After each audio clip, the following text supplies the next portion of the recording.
The billionaire sought an heir but instead found the one woman who completed his soul. Hello everyone, before we begin today's story, I have a small favor to ask. Please hit subscribe and turn on the notification bell so you never miss our channel's new videos. It's quick, free, and the best way to support us in bringing you more dramatic stories. Your support means the world to us. Where are you watching from? Drop your city or country in the comments below. Thank you very much. Now, let's get back to our main character. The rain had barely stopped when Alexander Pierce stepped out of his black sedan in front of the towering glass building that bore his name. The morning light reflected off the wet pavement like liquid silver, but he didn't notice. His mind was elsewhere, on a family board meeting waiting upstairs, on the endless discussions about legacy, and on the truth he couldn't escape. At 55, he had no heir. His empire spanned continents, yet the mansion he returned to each night echoed like an empty cathedral. As he adjusted his tie and strode through the marble lobby, his expression was as polished as the floors unreadable, composed, unbothered. But beneath that perfect mask was a man running out of reasons to care.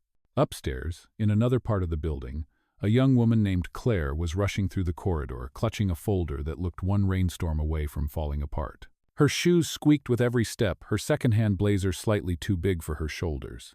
She was there for a marketing assistant interview, though the HR officer's vague directions left her guessing which door to enter. "Conference room B," she murmured, scanning the frosted glass doors. She stopped at one with gold letters reading Executive Boardroom, hesitated, then pushed it open. Inside, only one man sat at the long mahogany table, reading through a set of documents. Claire thought she recognized him from somewhere, maybe another manager. "Hi," she said, trying to sound confident. "I'm here for the interview." Alexander looked up, startled. For a man used to precision, her timing felt like chaos wrapped in sincerity. "Interview?" he repeated, raising an eyebrow. Claire nodded quickly. "Yes, for the marketing assistant position. They said to come to conference room B, but maybe..." "Maybe," he interrupted softly, closing the folder. Something about her caught him, not her nervousness, but the way she stood her ground despite it. "Sit down," he said finally, curious to see where this mistake would lead. As she took a seat, rainlight filtered through the glass wall, touching the edge of her hair. She fumbled with her folder, spilling a few sketches across the table, bright, hand-drawn mock-ups of ad concepts done in colored pencil. He reached for one before she could gather them. "You drew these?" "Yes," she said, cheeks flushing. I couldn't afford the software, so I improvised." For the first time in days, he smiled, small, real, and unexpected. Sometimes the best ideas don't need a budget. She blinked, unsure if he was serious or teasing. He wasn't sure either. Something in her made him feel present. 20 minutes slipped by in laughter and stories that had nothing to do with job titles. He found himself asking questions no one else dared ask him. "What do you want out of life?"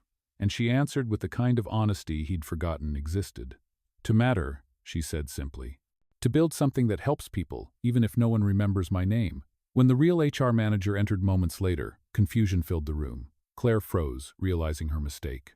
"Oh my God," she whispered. "You're not Mr. Donovan, are you?" Alexander's lips curved. "No. Not even close." Her face turned red as she gathered her things, stammering apologies. "I am so sorry, sir. I must have—" "It's all right," he said, his voice calm but laced with something unspoken. As she hurried out, he watched her reflection vanish in the rain-slick glass, leaving behind a silence that suddenly felt heavier. For years he had built empires out of logic, not emotion, but that morning, because of a simple mistake, something inside him shifted. He didn't know her name, but he knew one thing for sure. For the first time in a long time, he wanted to see someone again. 2 days passed before Alexander saw her again. It was at the corner cafe near his building, the kind of place where no one looked twice at a stranger sitting alone. He had stopped by for his usual black coffee, trying to bury himself in reports and numbers. But then he saw her, Claire, sitting by the window, sketchbook open, hair tucked behind her ear as the morning light caught the edge of her face. For a man who had built his life on precision, this second encounter felt like a coincidence far too deliberate to be random. He hesitated for a moment, then approached. "Miss Claire, right?" She looked up, startled, and when she recognized him, her eyes widened. "Mr. Pierce? I swear, I'm not stalking you," she said, half laughing, half embarrassed. He smiled, genuinely this time. "That would make 2 of us then." She gestured at the chair across from her. "If you sit here, people might think I actually got the job." He chuckled and sat down. "Maybe you should have." For a moment, they simply existed in the hum of the cafe, the hiss of the espresso machine, the soft clinking of cups, and the quiet rhythm of rain against the windows.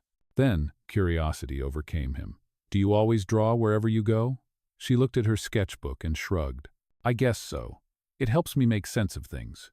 When life feels messy, I draw until it doesn't." He studied her carefully, noticing the smudge of graphite on her wrist and the quiet determination in her tone. "And does it work?" "Sometimes," she admitted. "Other times I just end up with a mess on paper instead of in my head."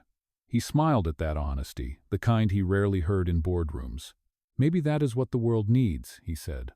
"More people who are brave enough to show their mess instead of hiding it." She looked at him differently then, realizing there was more to the man in the tailored suit than she had assumed. For the first time, he did not feel like a billionaire. He felt human. Their conversation stretched for an hour about art, cities, childhood dreams, and the strange comfort of strangers. She told him about her late father, a small-town mechanic who used to paint landscapes on the side. "He taught me that beauty does not have to be grand. Sometimes it is just a sunset over a parking lot," she said softly. Alexander found himself listening like a student, not a man used to being heard. When her phone buzzed, she frowned. "I have to get to my shift," she said, slipping the sketchbook into her bag. "You work nearby?" "Just at the community art center down the block," she replied.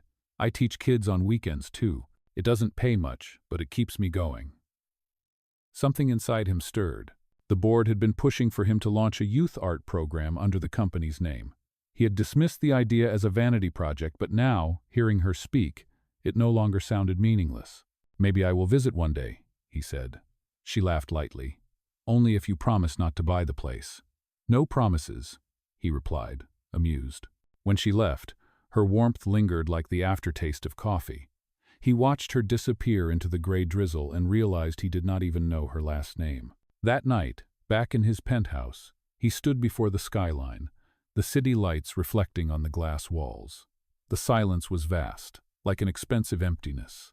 For years, he had built walls higher than his towers, believing solitude was safety. But now her voice echoed through that silence, soft and uninvited, asking him questions he had long avoided. What did all this mean without someone to share it with? The next morning, instead of attending his usual board briefing, Alexander asked his assistant to schedule a visit to the community arts center. "Sir," she said, confused, "you mean the one for local artists?" "Yes," he said simply. "I want to see what people are building without $1 million budget." His assistant hesitated but nodded. As he stepped into the waiting elevator, he glanced at his reflection in the polished steel doors and almost did not recognize himself. The man staring back looked curious. And as the elevator descended, Alexander Pierce, the man who had spent decades chasing legacy, found himself chasing something far rarer. He just did not know yet that it was her. The following Saturday, Alexander kept his word. No chauffeur, no entourage, just him in a dark coat walking through the drizzle toward the small brick building with a fading sign that read Harbor Street Community Arts Center. The place smelled of paint and rain, and laughter spilled out from a classroom inside. When he stepped in, no one recognized him as the billionaire whose company's logo was on half the city. He was just another visitor. Inside, Claire was kneeling beside a group of adults, helping them blend colors on cheap canvases. Her sleeves were rolled up. A streak of blue paint brushed across her cheek. She looked up when she sensed someone behind her, eyes widening as she saw him standing in the doorway. "Mr. Pierce?" she said, half surprised, half smiling. "I did not think you were serious." He shrugged.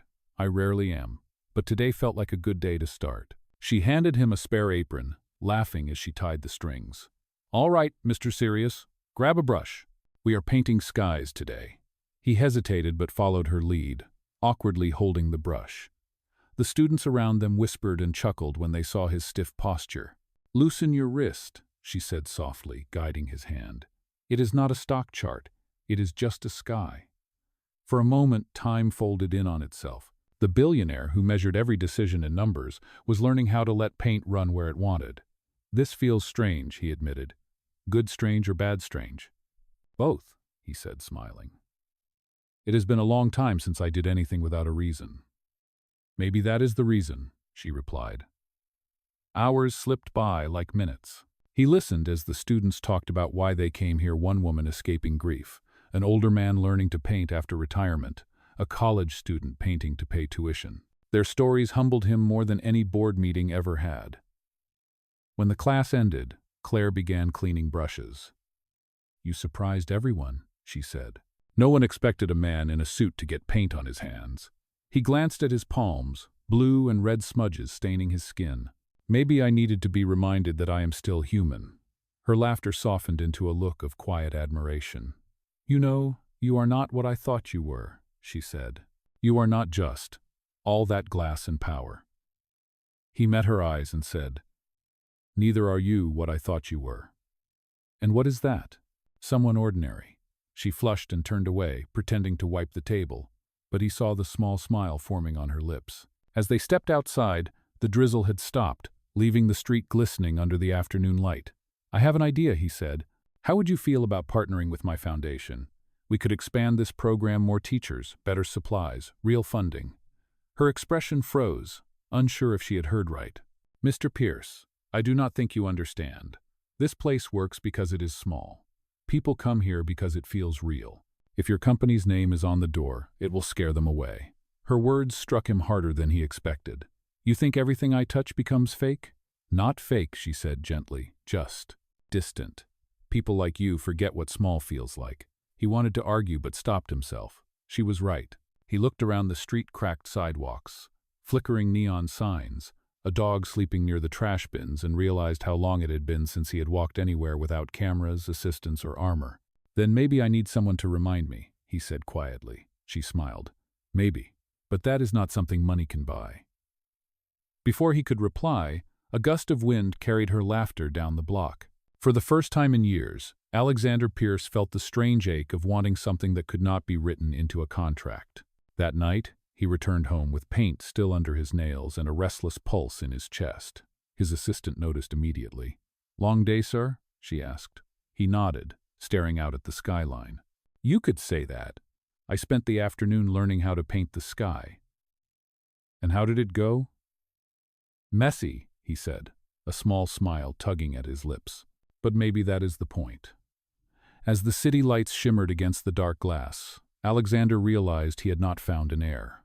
He had found a reason. Over the next few weeks, Alexander found excuses to visit the community art center again and again. Sometimes he brought new paintbrushes or donated canvases, but most days he came empty-handed, claiming he was just passing by. The truth was simpler and far harder to admit. He wanted to see her.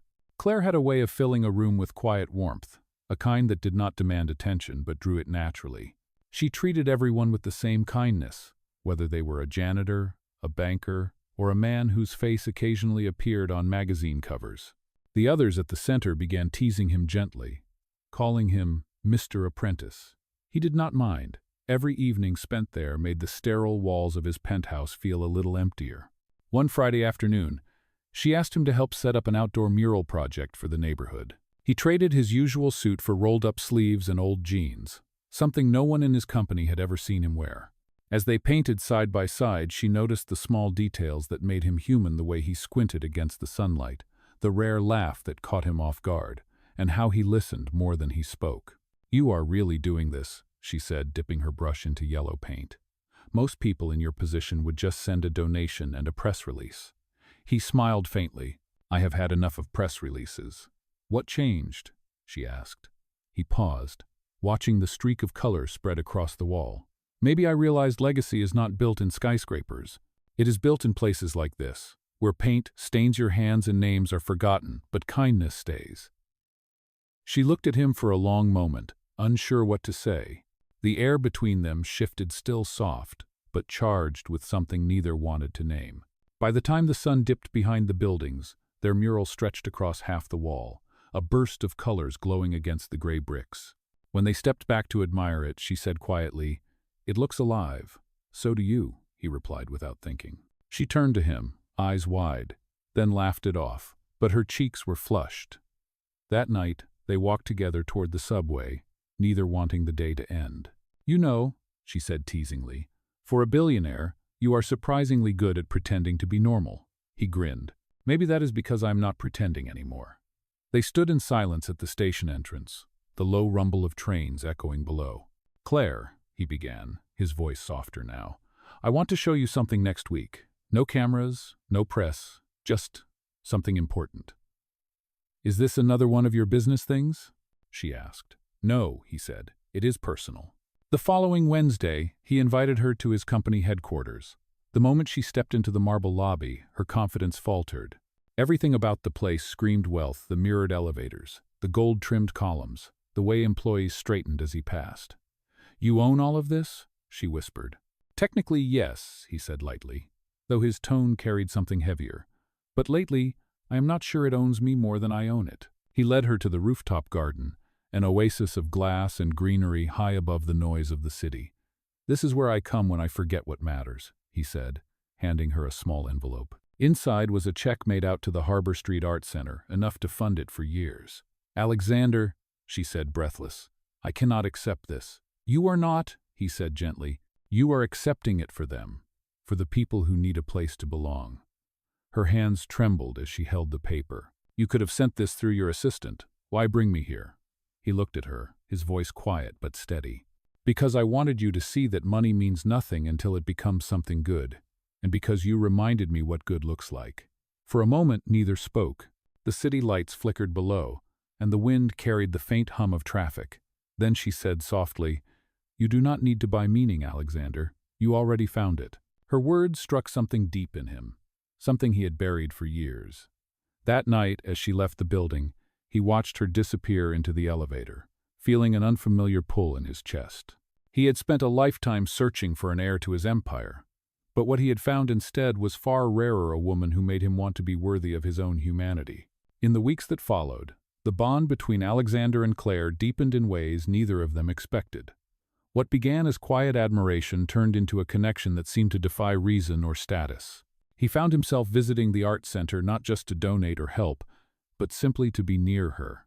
She would tease him about his paint-stained shirts, and he would pretend to mind, though secretly he loved how human it made him feel. It had been years since someone had spoken to him without calculation, without a hidden agenda.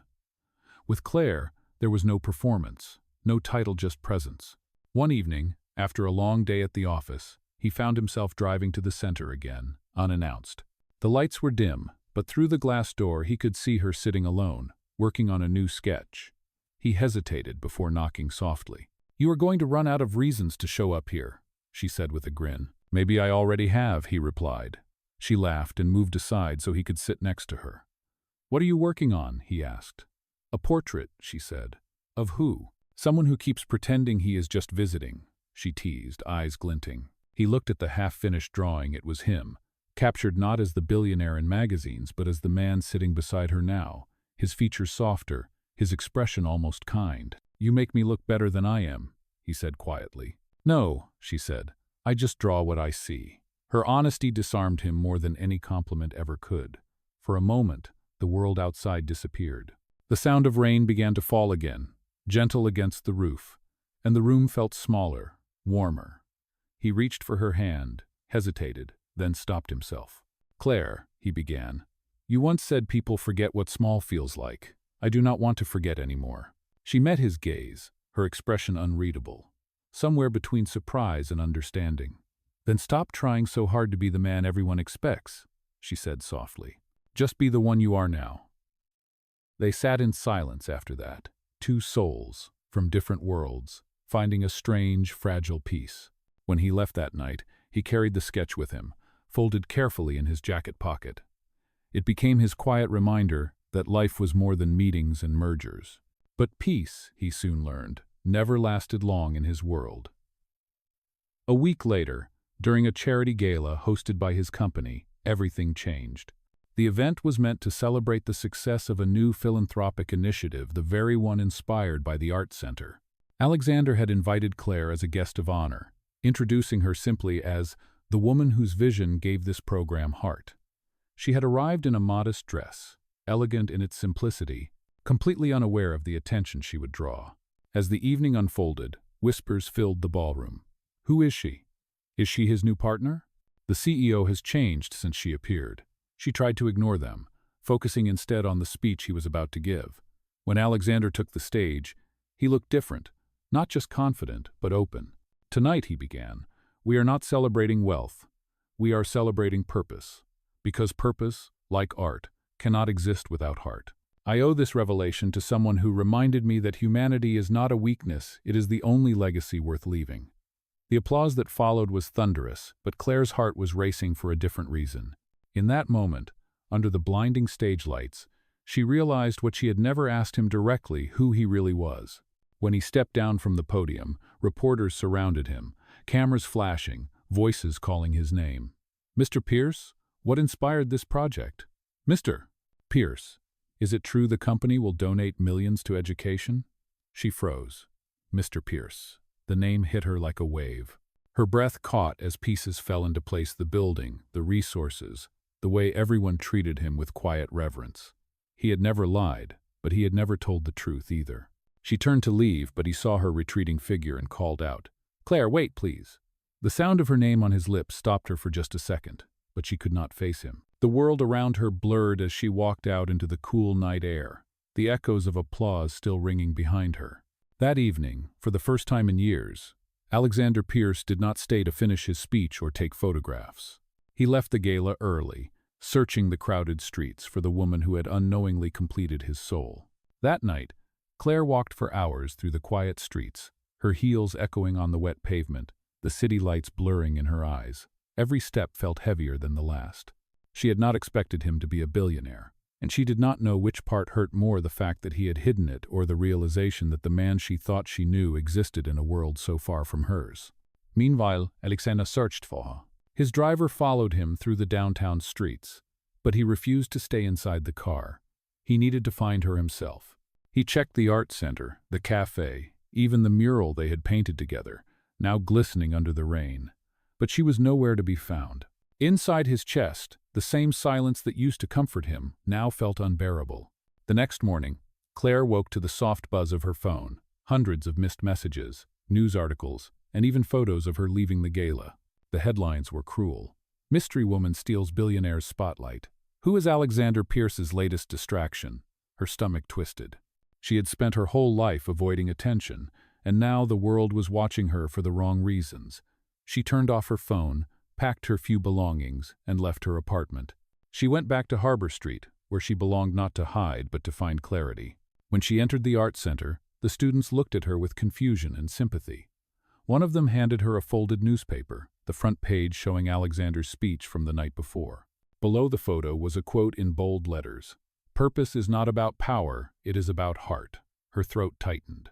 She remembered the way he had looked at her that night, not as a CEO, but as a man who finally understood something deeper. But the ache of betrayal was still too raw to forgive. That evening, as she was cleaning brushes alone, a soft knock echoed through the door. She turned, and there he was. His suit was soaked from the rain, his hair disheveled, and his eyes tired. For the first time since she met him, he looked uncertain. "Claire," he said quietly, "please do not walk away again." She crossed her arms, trying to hide the tremor in her voice. "You should not be here. Your world already decided who I am." "That world means nothing without you," he said simply. "I never told you about my last name because I wanted to know if someone could see me, not the empire. You did, and I ruined it by letting you find out the wrong way." She shook her head. "You do not understand, Alexander. You live up there, above everything. You can disappear behind money. I cannot. I do not belong in that kind of life." He stepped closer. "Then we will build a different one, somewhere in between." His voice broke slightly, the confidence of a billionaire stripped away, replaced by something human and raw. "Do you really think it is that simple?" she whispered. "No," he admitted. "But for the first time, I am willing to fight for something that is not in a contract." There was silence. The rain drummed softly on the roof, and the smell of wet paint filled the air. She looked at him, this man who had once seemed untouchable, standing there drenched and trembling. "You have everything," she said finally. "Why risk it for me?" He exhaled, a long, uneven breath. "Because all of it feels empty without you." Her eyes glistened. "I do not know if I can trust you." "Then let me earn it," he said. "No titles, no headlines, no promises I cannot keep. Just us, one step at a time." For a long moment, she said nothing. Then she picked up a clean brush from the table and handed it to him. "If you mean that," she said softly, "help me finish the mural." He took it from her hand, relief flickering across his face, and together they began to paint again, side by side in silence.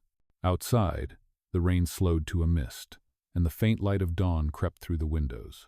For the first time in years, Alexander Pierce was not thinking about succession plans or heirs. He was thinking about color, warmth, and the woman beside him, the one who had taught him that love, like art, was not meant to be owned but shared.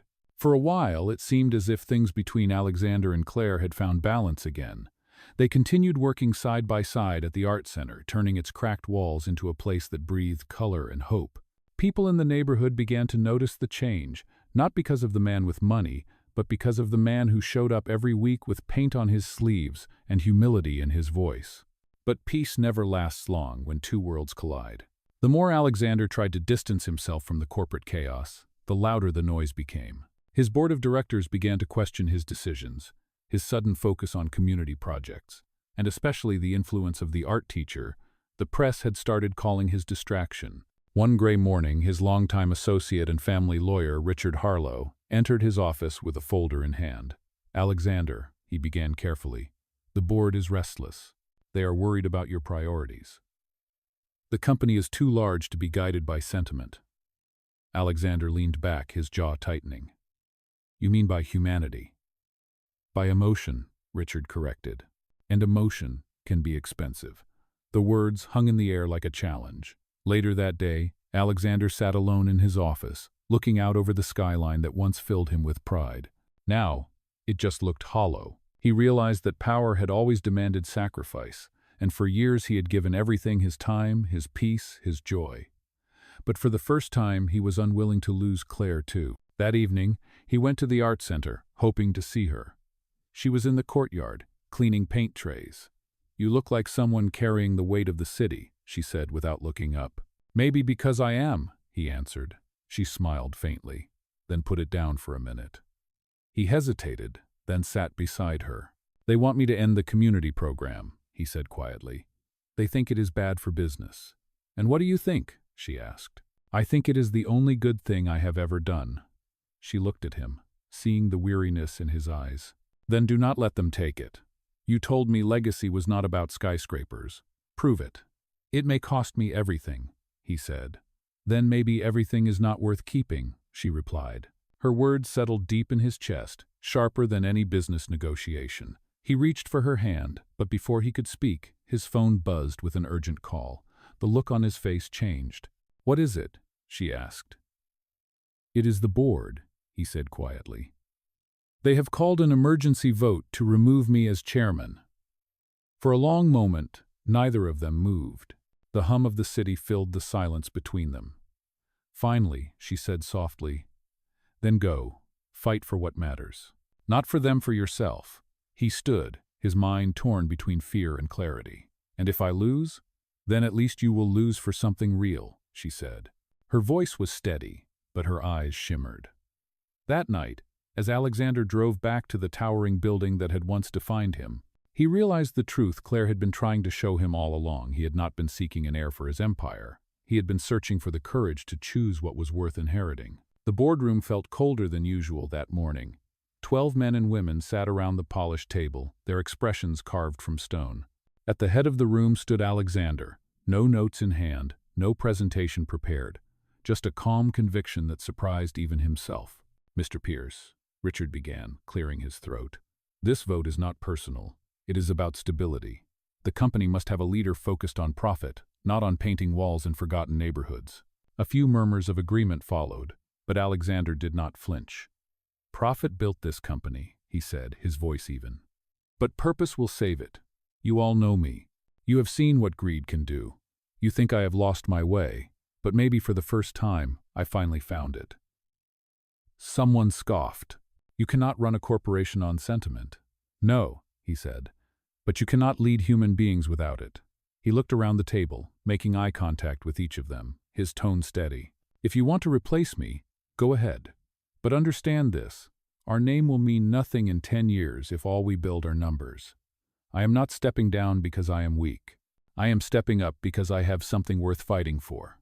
The silence that followed was heavy, stretching across the glass and marble. Finally, one of the younger directors spoke. "And what exactly are you fighting for, Alexander?" He smiled faintly. "For people, for art, for the chance to leave behind something beautiful instead of something cold."